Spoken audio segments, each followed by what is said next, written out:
बच्चों, स्वागत है आप सभी का आपके अपने YouTube channel study with Lavkesh में। आज हम आप लोगों के साथ फिजिक्स का जो कि साइंस के 10वां चैप्टर है प्रकाश का परावर्तन और अपवर्तन से बनने वाले 30 सबसे महत्वपूर्ण ऑब्जेक्टिव्स पर डिस्कस करने वाले हैं। तो वीडियो को शुरू से लेकर अंत तक जरूर देखें। तो चलिए बढ़ते हैं। हमारा पहला सवाल है, प्रकाश तरंग किस प्रकार का तरंग है? तो दोस्तों, प्रकाश का जो तरंग है वो एक अनुप्रस्थ तरंग है। तो इसका राइट आंसर होगा ऑप्शन नंबर ए। दूसरा सवाल है, प्रकाश छोटे छोटे कणों से मिलकर बना है जिसे कहते हैं। तो दोस्तों, प्रकाश जो छोटे छोटे कणों से मिलकर बना है उसे कहते हैं फोटोन। तो इसका राइट आंसर होगा ऑप्शन नंबर सी। नेक्स्ट सवाल है, प्रकाश का तरंग सिद्धांत किसके द्वारा प्रस्तावित किया गया था? तो जो प्रकाश का तरंग सिद्धांत है वो हाइगेंस के द्वारा प्रस्तावित किया गया था। तो इसका राइट आंसर होगा ऑप्शन नंबर बी।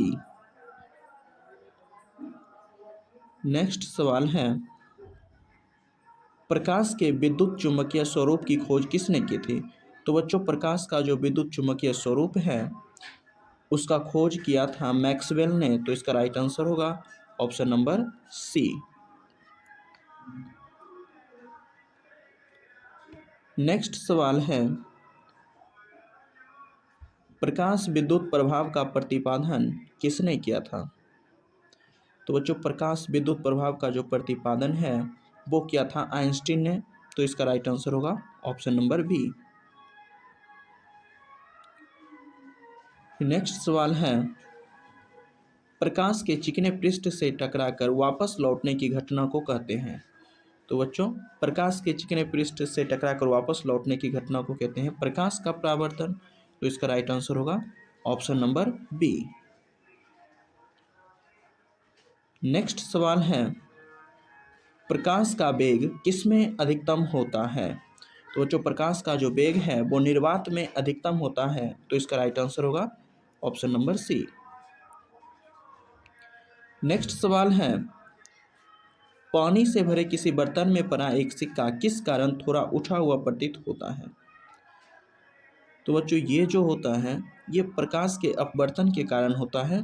तो इसका राइट आंसर होगा ऑप्शन नंबर बी, प्रकाश के अपवर्तन के कारण। नेक्स्ट सवाल है, जब प्रकाश की किरण विरल माध्यम से सघन माध्यम में जाती है तो वह, ऑप्शन नंबर ए है, सीधी दिशा में चली जाती है। ऑप्शन नंबर बी, अभिलंब की ओर झुक जाती है। सी है, अभिलंब से दूर हटती है। और डी है, इनमें से कोई नहीं। तो बच्चों, इसका राइट आंसर जो होगा वो है ऑप्शन नंबर बी, क्योंकि जब प्रकाश विरल माध्यम से सघन माध्यम में जाती है तो वो अभिलंब की ओर झुक जाती है। नेक्स्ट सवाल है, मृग मारीचिका बनाने वाली प्रघटना को क्या कहते हैं? ऑप्शन नंबर ए है व्यतिकरण, बी विवर्तन, सी है ध्रुवीकरण और डी है पूर्ण आंतरिक परावर्तन। तो बच्चों, इसका राइट आंसर होगा ऑप्शन नंबर डी, पूर्ण आंतरिक परावर्तन। नेक्स्ट सवाल है, इंद्रधनुष कितने रंग दिखाता है? ऑप्शन नंबर ए है 7, बी है 10, सी है 12 और डी है 15। तो बच्चों, इंद्रधनुष जो है वो 7 रंग दिखाता है। तो इसका राइट आंसर होगा ऑप्शन नंबर ए। नेक्स्ट सवाल है, किसके कारण आकाश नीला दिखाई पड़ता है? ऑप्शन नंबर ए है अपवर्तन, बी है परावर्तन, सी है प्रकीर्णन, डी है विक्षेपण। तो बच्चों, आकाश जो नीला दिखाई पड़ता है वो प्रकाश के प्रकीर्णन के कारण। तो इसका राइट आंसर होगा ऑप्शन नंबर सी। नेक्स्ट सवाल है, सूर्योदय और सूर्यास्त के समय वायुमंडल में लालिमा किस कारण छा जाती है? ऑप्शन नंबर ए है प्रकाश के अपवर्तन के कारण, बी है प्रकाश के परावर्तन के कारण, सी है प्रकाश के प्रकीर्णन के कारण, डी है इनमें से कोई नहीं। तो बच्चों, इसका राइट आंसर होगा ऑप्शन नंबर सी, प्रकाश के प्रकीर्णन के कारण। नेक्स्ट सवाल है,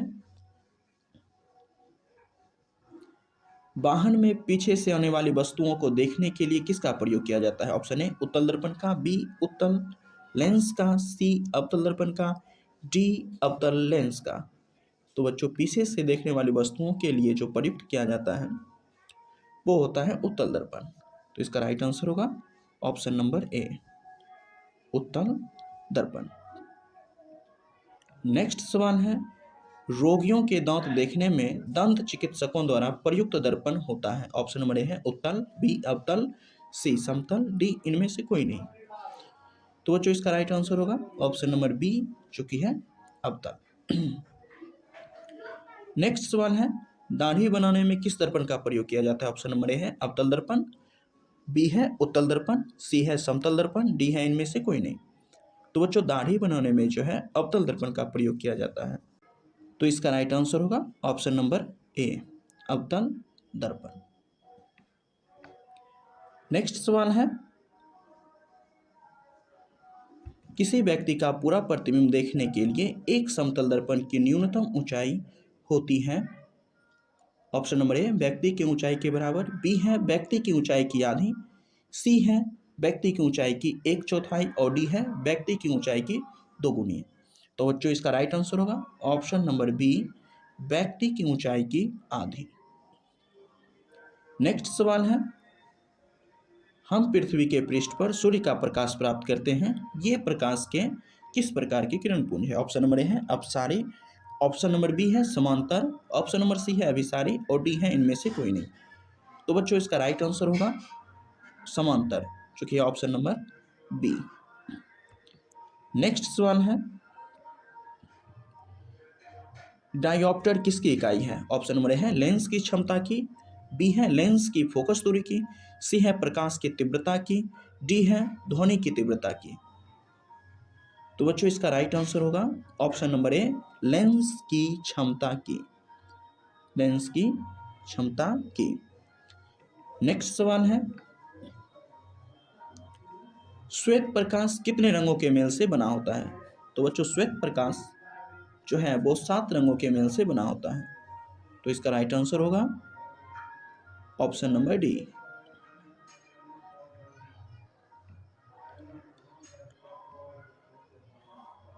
नेक्स्ट सवाल है, श्वेत प्रकाश जब प्रिज्म से होकर गुजरता है तो जो वर्ण सबसे अधिक विचलित होता है वह है। ऑप्शन नंबर ए है लाल, बी है बैगनी, सी है पीला, डी है आसमानी। तो बच्चों जो सबसे अधिक विचलित होता है वो रंग है बैगनी। इसका राइट आंसर होगा ऑप्शन नंबर बी। बढ़ते हैं अगले सवाल की ओर। अगला सवाल है, 3 मूल रंग है। ऑप्शन नंबर ए है हरा पीला लाल, बी नीला पीला लाल, सी नीला लाल हरा, डी है नीला पीला हरा। तो बच्चों 3 मूल रंग जो है वो है नीला, लाल और हरा। तो इसका राइट आंसर होगा ऑप्शन नंबर सी। नेक्स्ट सवाल है, कैमरे में किस प्रकार का लेंस उपयोग में लाया जाता है। ऑप्शन नंबर ए है उत्तल, बी है अवतल, सी है समान मोटाई का, डी है इनमें से कोई नहीं। तो बच्चों कैमरे में जो है वो उत्तल लेंस का प्रयोग किया जाता है। तो इसका राइट आंसर होगा ऑप्शन नंबर ए। नेक्स्ट सवाल है, ऐसे पदार्थ जिनसे होकर प्रकाश आसानी से पार कर जाता है कहे जाते हैं। ऑप्शन नंबर ए पारदर्शी पदार्थ, ऑप्शन नंबर बी अपारदर्शी पदार्थ, ऑप्शन नंबर सी पारभासी पदार्थ, option number D butter paper. तो बच्चों जिनसे प्रकाश आसानी से पार कर जाता है वैसे पदार्थ को कहते हैं पारदर्शी पदार्थ। तो इसका राइट आंसर होगा ऑप्शन नंबर ए। नेक्स्ट सवाल है, निम्नलिखित में किस दर्पण द्वारा किसी वस्तु का आभासी प्रतिबिंब प्राप्त किया जा सकता है। ऑप्शन नंबर ए है केवल समतल दर्पण द्वारा, बी है केवल अवतल दर्पण द्वारा, सी है केवल उत्तल दर्पण द्वारा, डी है इनमें सभी। तो बच्चों इनमें सभी ऐसे दर्पण हैं जिनसे आभासी प्रतिबिंब प्राप्त किया जा सकता है। तो इसका राइट आंसर होगा D, option number D. Next सवाल है,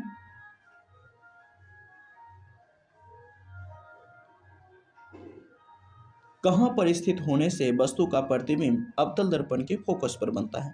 ऑप्शन नंबर ए है फोकस पर, बी वक्रता केंद्र पर, सी ध्रुव पर और डी है अनंत पर। तो बच्चों अवतल दर्पण में जब वस्तु अनंत पर हो तब उसका प्रतिबिंब फोकस पर बनता है। तो इसका राइट आंसर होगा ऑप्शन नंबर डी। नेक्स्ट सवाल है, उत्तल दर्पण द्वारा बना प्रतिबिंब होता है। ऑप्शन नंबर ए हमेशा सीधा, ऑप्शन नंबर बी हमेशा उल्टा, ऑप्शन नंबर सी सीधा भी और उल्टा भी, ऑप्शन नंबर डी इनमें से कोई नहीं। तो बच्चों उत्तल दर्पण द्वारा बना प्रतिबिंब हमेशा सीधा होता है। तो इसका राइट आंसर होगा ऑप्शन नंबर ए। नेक्स्ट सवाल है, एक अवतल दर्पण में वस्तु की स्थिति फोकस और ध्रुव के बीच हो तो प्राप्त प्रतिबिंब होगा। ऑप्शन नंबर ए वास्तविक और बड़ा, बी वास्तविक और छोटा, सी आभासी और बड़ा, डी आभासी और छोटा। तो इसका राइट आंसर होगा ऑप्शन नंबर सी। नेक्स्ट सवाल है, एक गोलीय दर्पण द्वारा बने प्रतिबिंब का आवर्धन m ऋणात्मक है। इसका अर्थ यह है कि प्रतिबिंब ऑप्शन नंबर ए है वस्तु से छोटा है, ऑप्शन नंबर बी है वस्तु से बड़ा है, सी है सीधा है और डी है उल्टा है। तो इसका राइट आंसर होगा ऑप्शन नंबर डी उल्टा है। नेक्स्ट सवाल है, निम्न में कौन पानी का अपवर्तनांक है। ऑप्शन नंबर ए है 1.0003, ऑप्शन नंबर बी है 1.33, सी है 1.44, डी है 1.47। तो बच्चों इसका राइट आंसर होगा ऑप्शन नंबर बी 1.33। बच्चों ये ऑप्शन नंबर ए जो है ये वायु का अपवर्तनांक है। जो ऑप्शन नंबर सी है 1.44 ये केरोसिन का अपवर्तनांक है, केरोसिन। और जो ऑप्शन नंबर डी है 1.47 ये तारपीन का अपवर्तनांक है, तारपीन का। ये चारों महत्वपूर्ण है, तो आप इन चारों को भी याद रखें। आज का वीडियो समाप्त हुआ, मिलते हैं फिर अगले वीडियो में जो कि हमारा प्रकाश के परावर्तन, अपवर्तन और मानव नेत्र से संबंधित होगा। उसमें भी आपको 30 सबसे महत्वपूर्ण ऑब्जेक्टिव मिलेंगे। तो हर वीडियो को देखें। अगर आपको वीडियो अच्छा लगता है तो वीडियो को लाइक करें, कमेंट करें और चैनल को सब्सक्राइब करना ना भूलें। फिर मिलते हैं अगले वीडियो।